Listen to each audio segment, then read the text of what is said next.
জুলাই আগস্টের মধ্য দিয়ে যে জনগণ নতুন করে ঘুরে দাঁড়িয়েছে, বাংলাদেশের মানুষ, আমরা বলেছি ভারতের সাথে নিশ্চয় আমরা যুদ্ধ করতে চাই না, কিন্তু আপনারা যেভাবে প্রতিনিয়ত এবারকার অভ্যুত্থানের পরেও হাসিনার পরাজয়কে আপনারা নিজের পরাজয় মনে করছেন, হাসিনার পালিয়ে যাওয়াকে আপনারা আপনাদের বাংলাদেশের নীতির পরাজয় হিসেবে এটাকে আপনারা বিবেচনা করছেন।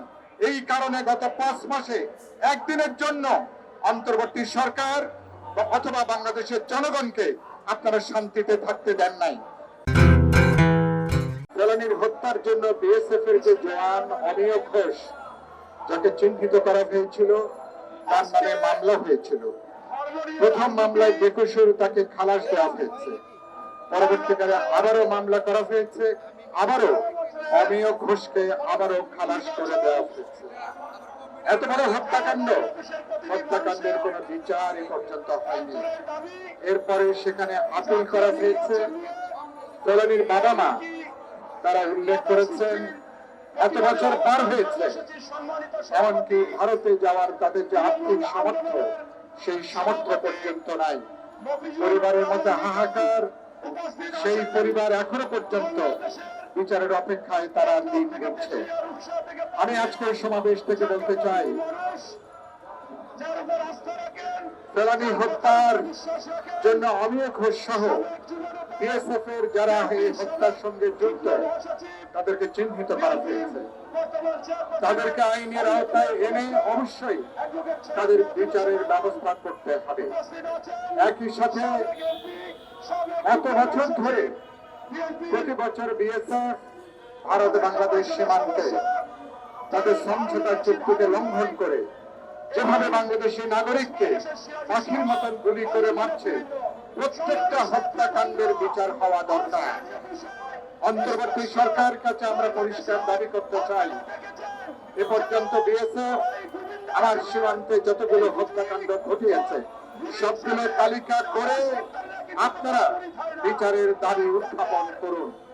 ভারতে যদি বিচার না করে আন্তর্জাতিক আদালতে আন্তর্জাতিক বিধি অনুসারে আজকে বিএসএফ সহ ভারতের স্বরাষ্ট্র মন্ত্রণালয় ভারত সরকারের বিরুদ্ধে আপনারা আন্তর্জাতিক আদালতে বিচার চেয়ে সেখানে মামলা করার উদ্যোগ সেখানে গ্রহণ করুন। আমরা একই সাথে দাবি করতে চাই, আমরা ভারতকে 1971 সালে মুক্তিযুদ্ধের জন্য ঢাকায় যখন সংবর্ধনা দিই, যখন ফুলের মালা দিয়ে অভিনন্দন জানাই, তখন দেখা যাবে ওই দিনই হয়তো কোন রকম সীমান্তে ঠান্ডা মাথায় আমার নাগরিককে তারা হত্যা করছে। 54 বছর পর হয়েছে, ভারত এ পর্যন্ত বাংলাদেশের কোন সৎ প্রতিবেশীর পরিচয় রাখতে পারেনি এবং তারা বাংলাদেশে একটা অনুগত পররাষ্ট্র নীতি তারা এখানে চাপিয়ে দিয়েছে।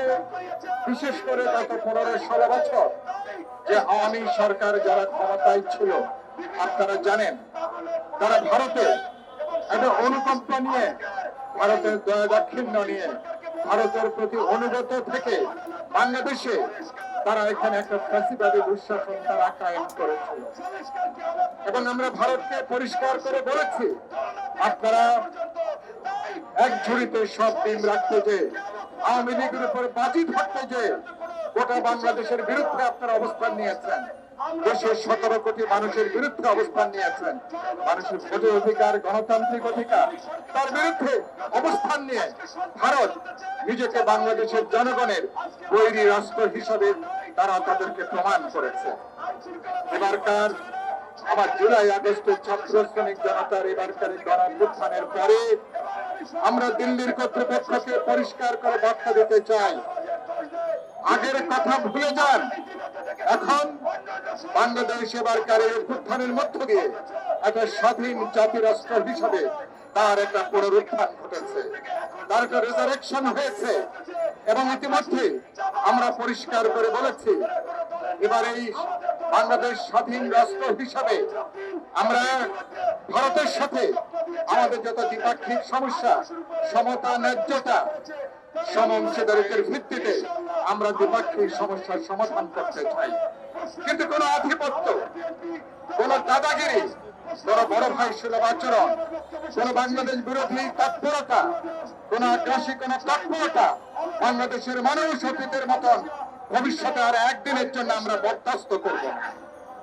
আমরা আরো শেষ বলতে চাই, এই যে জুলাই আগস্টের মধ্য দিয়ে যে জনগণ নতুন করে ঘুরে দাঁড়িয়েছে, বাংলাদেশের মানুষ, আমরা বলেছি ভারতের সাথে নিশ্চয় আমরা যুদ্ধ করতে চাই না, কিন্তু আপনারা যেভাবে প্রতিনিয়ত এবারকার অভ্যুত্থানের পরেও হাসিনার পরাজয়কে আপনারা নিজের পরাজয় মনে করছেন, হাসিনার পালিয়ে যাওয়াকে আপনারা আপনাদের বাংলাদেশের নীতির পরাজয় হিসেবে এটাকে আপনারা বিবেচনা করছেন। এই কারণে গত 5 মাসে একদিনের জন্য অন্তর্বর্তী সরকার অথবা বাংলাদেশের জনগণকে আপনারা শান্তিতে থাকতে দেন নাই, আপনারা স্বস্তিতে থাকতে দিচ্ছেন না। প্রতিনিয়ত একটা উস্কানি আপনারা তৈরি করছেন। ইসকনকে দিয়ে যেভাবে ঘটনা ঘটিয়েছেন, চট্টগ্রামের সাইফুল ইসলাম আলিফ আমার তরুণ আইনজীবীকে যেভাবে হত্যা করা হয়েছে, এবং সেখানে দিল্লির হিন্দুত্ববাদী গোষ্ঠী তারা চেয়েছিল বাংলাদেশের মানুষ তাদের এই সাম্প্রদায়িক উত্তেজনার ফাঁদে পা দেবে, কিন্তু বাংলাদেশের মানুষ অসাধারণ ধর্মীয় সম্প্রীতির পরিচয় দিয়েছে, অসাধারণ দায়িত্ববোধের পরিচয় দিয়ে আমরা মোদীর হিন্দুত্ববাদীদের কোন দাঙ্গা লাগানোর কোন প্রকল্পে আমরা অংশগ্রহণ করি নাই। এটাই আমাদের শক্তি, এটাই আমাদের অর্জন। সেজন্য আমরা ভারতকে বলেছি, আগের কথা ভুলে যান। নতুন বাংলাদেশ যেভাবে ঘুরে দাঁড়িয়েছে, নতুন বাংলাদেশ স্বাধীন রাষ্ট্র হিসাবে যেভাবে বুক উঁচু করে দাঁড়িয়েছে, এই বাস্তবতা স্বীকার করে নিয়ে কিভাবে আপনারা বাংলাদেশের সাথে অমীমাংসিত সমাধান করবেন সেই পথ খোঁজেন। প্রতিটা হত্যাকাণ্ডের বিচার হতে হবে। আমার পানি এখনো পর্যন্ত আটকে রেখেছেন, তিস্তা সহ অভিন্ন নদীর পানি প্রবাহে আমাদের হিস্সা নিশ্চিত করতে হবে। বাণিজ্যের ভারসাম্যের যে সংকট সেটা সমাধান করতে হবে।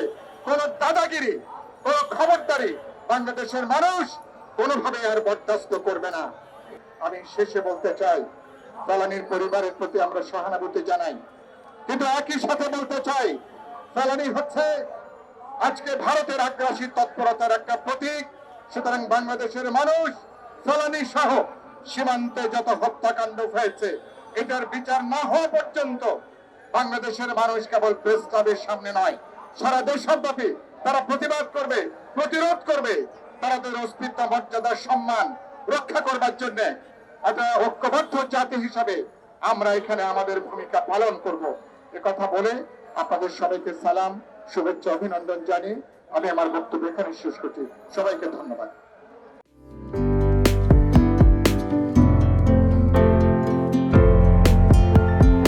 পহেলা জানুয়ারি 2025 ইউটিউব জার্নালিজমের অগ্রদূত changeTV.press 6 বছর পেরিয়ে পা রাখল গর্বিত চেঞ্জ টিভি। তো আমি তাদেরকে আমার অসংখ্য শুভেচ্ছা জানাচ্ছি, কারণ তারা যে ভূমিকা রেখেছে এই সময়, একটা কঠিন সময় ছিল, সেটাতে যেমন ভূমিকা রেখেছে, এমনকি 5ই আগস্টের পরে নতুন বাংলাদেশেও তারা তাদের সেই তীক্ষ্ণ একটা সমালোচনামূলক এবং যেটাকে আমি গঠনমূলক বলব সেরকম একটা ভূমিকা রাখছেন। তো সেক্ষেত্রে আমরা মনে করি যে এই ভূমিকা আমাদের দরকার, আমরা চাই এটা থাকুক এবং আরও যেন সমৃদ্ধ হয়। নতুন বাংলাদেশ নির্মাণে আমরা চাই যে চেঞ্জ টিভি যে সমালোচনাগুলো করছে বা যেগুলো আমরা তুলে ধরছেন সেটা এমন করে করবেন যেন আমরা সেখান থেকে শিখতে পারি এবং সবাই মিলে যেন আমরা নতুন বাংলাদেশকে সত্যিকার অর্থে বৈষম্য বিহীন একটা সমাজ গড়ে তুলতে পারি, সেটা আপনারা সহজ চেষ্টা করুন। changeTV.press, এক ফোঁটা হলুদ নেই।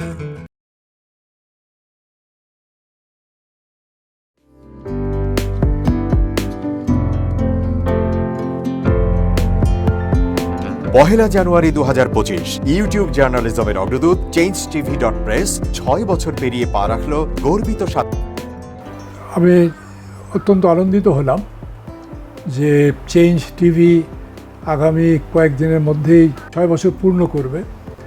হাঁটি হাঁটি পা পা করে চলা শুরু করে এখন সে বেশ দৌড়াদৌড়ি করছে বলা যেতে পারে। ও নামটাও অত্যন্ত বলবো যে সিগনিফিক্যান্ট, যে চেঞ্জ, এই গণঅভ্যুত্থান কিন্তু চেঞ্জ চেয়েছে।